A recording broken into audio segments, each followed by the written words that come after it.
میرے مرشد سے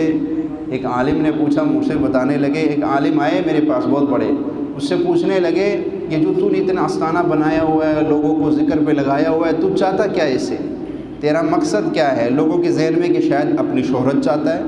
شاید اپنی واہ چاہتا ہے، شاید کوئی لوگوں سے نذرانے وصول کر کے، حالانکہ دنیا میں پاکستان میں شاید پاکستان میں یہ واحد آستانہ ہے جہاں پہ لکھا ہوا نظر آئے گا شکرانہ، گفٹ، ہدیہ ہرگز یہاں نہ دے۔ وہ واحد آستانہ ہے جس پہ لکھا ہوا جگہ جگہ پہ لکھا ہوا ہے میرے مرشد کے آستانے پہ کہ گفٹ، ہدیہ، شکرانہ یہاں ہرگز نہ دے۔ تو فرمایا یہ جو تو نے اتنا بڑا نظام چلایا تو اس سے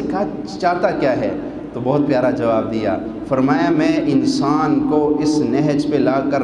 کھڑا کرنا چاہتا ہوں، میں انسان کو اس نہج پہ کھڑا کرنا چاہتا ہوں کہ جب بھی اس کے اوپر پریشانی آئے، جب بھی اس کے اوپر کوئی مسئلہ آئے، اس کی پہلی نظر اللہ کی طرف چلی جائے،